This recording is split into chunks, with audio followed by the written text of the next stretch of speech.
with video right now, people are very concerned about misinformation spread. You just push the button and Yeah, somehow the I ad get just that popped one a lot, out, yeah. you know, edit. I think that's like a huge concern. And although I do think like that is a significant thing that we should be worrying about in the future, I think right now we're nowhere close to that point. It will be quite a while until we get there. So there is that. I think the closest things I've probably seen to that are like, I don't know if you checked out like the live portraits. I've been doing some today, yeah. Yeah. Oh, okay, yeah, Yeah. no, like those ones I would say are a little pesky. Like maybe you can get away with thinking that that's the real person, but still, you know, there's still a few giveaways and the tech isn't quite there yet. So I think like there's a little bit of that.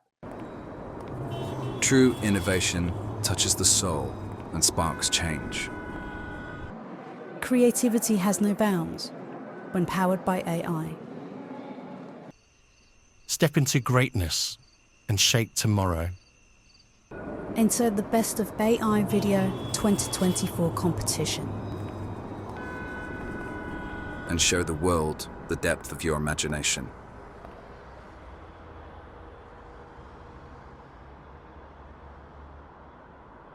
The other like very general misconception that I've seen with AI is that like, especially with code, that it can just like write all of your files, do all of your pull requests automatically, just operate unregulated. And I think that that's something I kind of learned somewhat of a hard way. So like I frequently at the start, especially, right, I was so fascinated by this whole Copilot thing. I would write a lot of my code with Copilot, and it would actually take me as much time as if I did it scratch. And that's because I just randomly keep tabbing after I describe function names, which would just like describe function names along with what they do, right? So it implements the entire thing for me. And I just assumed it would work because, like, come on, it's like an all-knowing God agent, right? And I learned the hard way that that's not how it works. Yeah, there's so many misconceptions. I mean, that you just push the button and somehow the ad just popped out, you know, edited music, it's all there. You didn't do anything. Like, okay, bro, okay, if that's what you think, that's all right. But you know, it's just ignorance, basically. It's ignorance all over. It's ignorance of how AI tools work, how diffusion models work, what LLMs are, what AI is. Yeah, there's just a ton of ignorance and a ton of sometimes willful, because people want to be angry.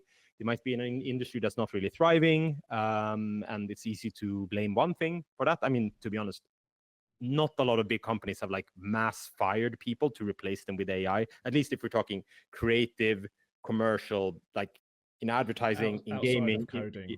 Exactly, outside of coding. And I mean, it's interesting. You could zone into coding, you know, as well, where the NVIDIA founder talked about that the future programming language will be English. So there will be a need that for, one, yeah, I mean, language. I think it's so good and it's fascinating, and there will be need for programmers. They will just do different things. They will not crunch code, just like a machine operator will operate a machine in a factory rather than doing all the steps that is needed to make a tomato can or whatever. It's going to be completely different. Regularly, the thing that you get from people is two things. One, when it comes to image generation, they're still saying, doesn't AI create those six-fingered characters? Yeah, I mean, some versions definitely do. And the older versions of Midjourney was definitely problematic with that. But that comes more from bad prompting than it does from the AI itself. The other misconception is, you know, AI is going to replace all of these things. If you look at most of what's being generated with ChatGPT and Claude and Gemini, it's people who come in and say, pretend you're the smartest, whatever, and create for me X, Y, and Z. The results are going to be very generic. The results are going to be very lackluster because it's broad and not narrowed down. So to get better results, people need to prime the AI to get the things that they're after. I think the most common one you'll probably hear from a lot of people that you interview is about AI stealing jobs and AI taking over creativity. I think I don't want to call it a misconception because I can understand why people think that AI is doing that. But I want to offer like a different perspective on it, that AI is just a tool like any other tool that exists in the world. And if I specifically address to creative people and creativity, I don't think it's very much of a threat. Then it can be used as any other tool, like the camera when it started to operate. And then all of the painters thought that it shouldn't be considered to be art. Photographics and anything related to it, but then it kind of evolved as people started to use it and it became more common and available to everyone. And we had this now an amazing part of like art history, which is photography. From people who think they can do anything, and people that think it requires little to no craft to be able to make a machine work. I think the biggest single misconception for me is when people call AI a tool. It makes me crack up because you're like, excuse me, a spanner is a tool. Me and you use a tool the same way. Me and you use a spanner the same way. The bolt gets tighter. Explain to me how there's difference in how people use AI and people who don't use AI. When I first talked to I remember like first thinking about this idea and spoke to a doctor, and he was like, he understood because he was like, his version of that was like, for me, the version is like a scalpel. For me, I can give life with the scalpel, but for most people, they won't be able to do anything apart from cause a mess. You know, so like the same thing with AI. Like an AI isn't a tool. Like it isn't like oh, I'm just going to use it and then it's going to do a thing. If you think about it like that, you're gonna be so far behind, and that's like the biggest misconception. What would you categorize AI as then? Do you think an it's instrument? Pigeon. It's an instrument. No, I think it's literally like an instrument. Like it's an instrument. Like, you know, when you think about people who are really good at using AI, they will end up being like orchestra masters. They'll be like, okay, look, I've got all of these AIs doing a thing that I want them to do. And when you think about people who use tools, they will just use tools to do what they would do a little bit better. Misconceptions. Well, typically I'm taking it as is. I'm not making an idea ahead. I'm trying to see, discover it, and that's probably my engineering side, which is say, hey, look, let's see what it is. I'm not jumping in front. But sometimes you may be disappointed in the sense that you think this software is going to produce this, like Midjourney is going to create you a super cool image, but you never get that image. It's not the software, it's actually you. You need to understand the way of doing prompts. You need to understand how the things works, what is behind the databases, the challenges, the ethics, and there are a lot of stuff actually.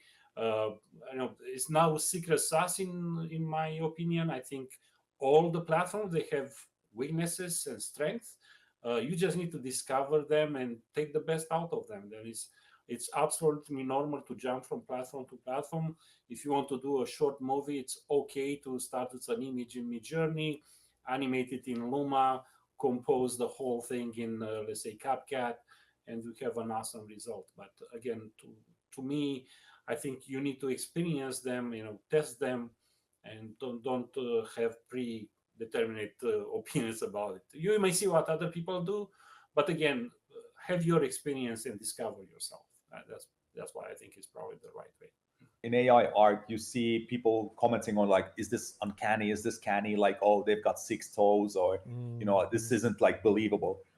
For all those people, just think about the rate of change. Like, if this rate of change even stays the same or continues just a little bit, we'll have above reality depth of graphics. Like, we'll have graphics which are so high fidelity that they're actually like beyond what you experience in the in the real world or the physical world. So that's what makes me so excited, is that with these like digital tools, we can go beyond that fidelity limitations that we have with ourselves. That's one of the things about Midjourney I like the most is and not just Midjourney, but all of the models really, because I think what they're best at is I think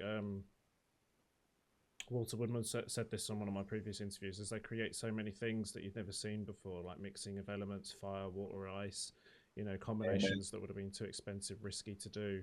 Now you can do them. And I think whilst they do photorealism really well, we've seen photorealism our whole life. Why are we recreating that? Let's create something new that we haven't seen before. And I think that's what people want as well. Yeah, that's the big difference, is that with a lot of artists, Like we all know what fingers look like because we see them like all day long, right? But who knows what a dragon looks like, right? So a lot of people think it's a replacement for human yeah. creativity. That's the biggest thing I get all the time is that, you know, is this AI going to make the decision for me? You know, how does this create, you know, like a divide between, you know, what we can create versus what we can actually produce. You know, I think I kind of answered it in a previous anyway. I feel like I'm repeating myself. Oh man, this is terrible. So I hope you liked listening to those experts. You can watch this show on YouTube and get it on your TV at home in 1920 by 1080. Ooh.